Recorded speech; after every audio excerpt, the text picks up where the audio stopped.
home from school each day, I rush out of the car, dump my bag on the floor and race to my computer. I've got to check out who's on Skype and if I have any new emails. Mum always calls out to me, "Do you have any homework?" I retort, "Wait a minute." My internet life has to go on.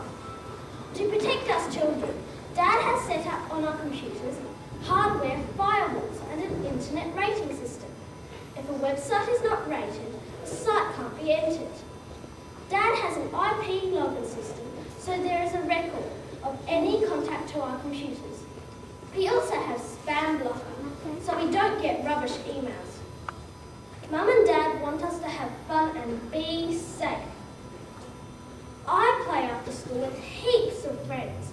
Sebi from Korea, Isabella in Melbourne, Maya from Sydney, plus lots of friends from school. Altogether, I have 38 contacts. Skype is better than snail mail pen pals like Mum had in the olden days. Mum and Dad have told me that I am not allowed to interact on the internet with anyone I don't know personally. I am happy to follow this rule, but once I accidentally didn't, along with Shane. A few weeks ago, I was looking at all the names from my class list to find out who had Skype. When I got up to Jonathan Buckmaster, I got a response. He added me to his friends list straight away. He said he'd been writing a speech to say at a secret meeting with the government. I thought this sounded just like some joke Jonathan might say. So I kept on chatting, and so did Shane. The next day, I told Jonathan what an idiot he was, and I had no idea what he was talking about. He told me he had no idea what I was talking about. He did have Skype, but I hadn't been talking to him. Then I remembered. On that chat, he said he was 45 years old. I thought it was just Jonathan mucking about, but really, I had been talking to an old man. Even if you follow the rule of not talking to people you don't know, sometimes on Skype, you might just talk to people you'd not usually be interested in. For example, the first weekend that one of my friends, who wishes to remain nameless, joined up to Skype, she added everyone she possibly could to her contact list, including my dad. On Sunday night, after I'd gone to bed to read, she was trying to get hold of someone to chat to, and no one was on except Dad. So she kept on popping up on the screen, asking him, "What are you doing? What are you doing now?" He was working at the time and ended up blocking her.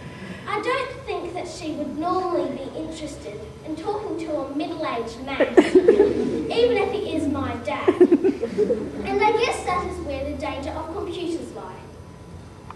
My little brother and sister love Club Penguin. Zoe wants to buy things and create beautiful igloo, and Samuel makes money from games.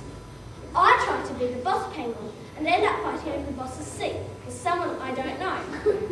I also enjoy trying to tip the island and getting all the penguins onto the edge of the island.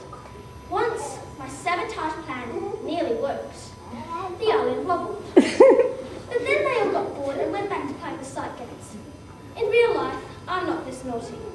Then I found RuneScape. At first, I got lost everywhere and got stuck on smithing. I had to keep on asking friends for directions. Irritated, they got me a map. I keep on dying, all the time, even when I fight chickens. With RuneScape, I'm not good at anything but mining. Some quests can be complicated, but they are really fun. When Mum is doing something boring with me and I get a Skype pop-up, she lets me chat to my friend, especially if it's Isabella Selhorst, who was my best friend last year and now lives in Melbourne. Sometimes we chat on Skype in a secret code. Sometimes we use microphones to talk. Sometimes we email. And sometimes we go on sites together and play games. That's the best thing about computers and the internet. I can stay close friends with people I care about, across across the world.